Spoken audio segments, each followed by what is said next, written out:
اب اس وقت بے اختیار زبان پہ در زہرا کا ذکر آ گیا. وہ در جس پر رسول مسلسل آیت تطہیر کی تلاوت کرتے ہیں. فرماتے ہیں السلام علیکم یا اہل البیت الصلاۃ الصلاۃ یا اہل البیت. اسی در پر کوئی شقی آ جائے اور آ کر اس در کی بے حرمتی کرے, آ کر اس در پر غیظ و غضب کے لہجے میں گفتگو کرے, آ کر اس در پر اور حضرت زہرا کو خطاب کر کے حضرت زہرا کو خطاب کر کے تہدید کرے. تہدید تہدید تہدید یعنی دھمکی دینا, ڈرانا, بالاعلان کہنا ہم اس گھر کو جلا دیں گے. اور بی بی سوال کریں یا حسن و حسین فرزندان پیغمبر, کہا تو ہوا کریں, ہوا کریں. اس واقعے سے کوئی انکار کر سکتا ہے؟ اگر اور واقعات جو پڑھے جاتے ہیں اور جو ہمارے نزدیک درست ہیں, اگر وہ نہ بھی ہوئے, کوئی واقعہ نہ ہو, فرض کوئی واقعہ نہیں ہوا, نہ آگ کوئی لے کے آیا, نہ لکڑیاں لے کے آیا, نہ جس زہرا کو دیکھ کر مسجد میں حضور کھڑے ہو جاتے ہیں, زہرا کے دست و پیشانی پر حضور بوسہ دیتے ہیں,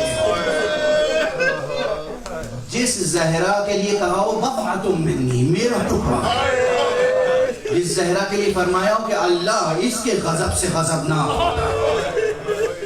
اس زہرا سے اس لہجے میں گفتگو کرنا کہ ہم آگ لگا قیامت تک ہمارے سر و سینہ پیٹنے کے لیے کافی ہے. ہم اس جملے کو برداشت نہیں کر سکتے, اور جس زبان سے بھی یہ جملہ نکلا ہو ہم اس کو کبھی قبول نہیں کر سکتے. ہم اس کو نہ عادل سمجھتے ہیں, نہ کریم سمجھتے ہیں, ہم اس کو شقی سمجھتے ہیں اور لعین سمجھتے ہیں.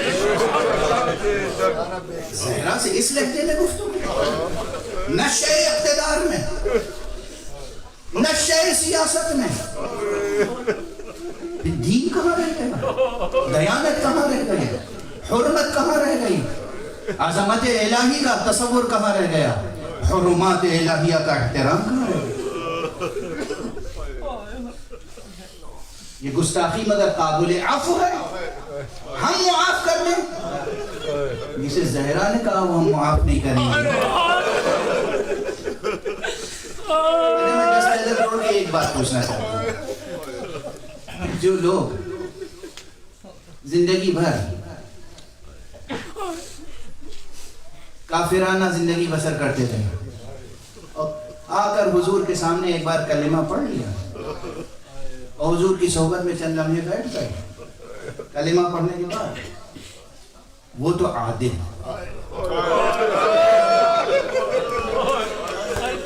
وہ قابل احترام,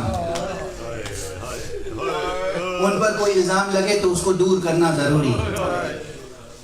یہ فاطمہ ہے, یہ حضور کا جزو جان ہے, جزو جسم ہے, حضور کے وجود کا حصہ ہے.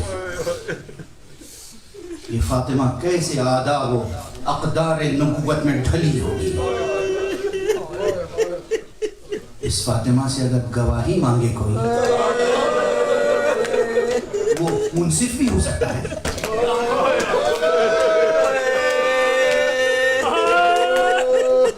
فاطمہ سے گواہی مانگنے والا منصف بھی ہو سکتا ہے. اس سے زیادہ ناقابل تصور بات میرے لیے نہیں ہو سکتی.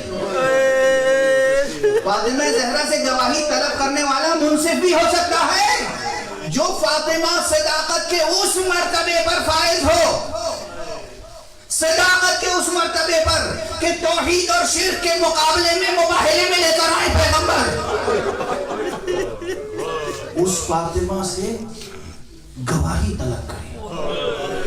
وہ منصف بھی ہو سکتا ہے. جو فاطمہ پہ ظلم کرے یا قہر اور جبر کے لہجے میں گفتگو کرے مگر وہ عادل بھی ہو سکتا ہے. کیا قیامت ہے, کیا تاریخ اسلام لکھی گئی, کیا تاریخ اسلام لکھی گئی. میں ایک جملہ عرض کروں, اتنا چھپاؤ گے ظلم کو اور اتنا انکار کرو گے مصائب کا, ابھی بھی اہل بیت وہ ہیں جن کے مصائب کا تذکرہ کرو تو خاک خون سے بدل جائے, خاک خون سے بدل جائے تو ہمارے دل و جگر کیوں نہ خون ہو جائے. اکثر لوگ کہتے ہیں اہل بیت پر ستم ہوا, 1400 برس گزر گئے, اب کس لیے روتے ہو, اب کس لیے گریا کرتے ہو. میں یہی عرض کرتا ہوں, آج تک خون حسین خشک نہیں ہوا تو ہمارے آنسو کیسے خشک ہو. وہ پہلو زہرا سے رشتہ ہوا رہو اور وہ بریدہ سے بہنے والا لہو, دونوں میں کوئی فرق نہیں ہے. فاطمہ پر کیا مصیبتیں وارد ہوئیں, یہ تو سب کہتے ہیں نا, ہم نہیں گن سکتے, ہم نہیں اندازہ کر سکتے سنگینی کا, مگر یہ شعر جب سامنے آتا ہے, صبت علی مصائب صبت علی الایام سرنا لیالی. بابا آپ کے بعد مجھ پر اتنی مصیبتیں وارد ہوئی, اگر یہ مصیبتیں روزے روشن پر پڑتی تو یہ شب تاریخ سے بدل جاتا. کیا مصیبتیں زہرا پہ نازل ہوئی ہوں گی. تاریخ میں جستجو کرو تو کبھی زہرا اپنے دروازے کے پیچھے کھڑے ہو کر پکارتی ہوئی نظر آئے گی, فضا میری خبر لینا. کبھی زہرا میدان احد میں جا کر اپنے چچا حمزہ کی قبر پر گریہ کرتی ہوئی نظر آئے گی.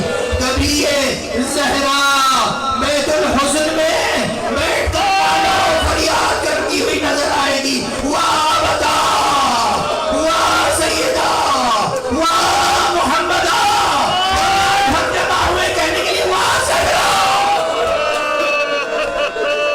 مات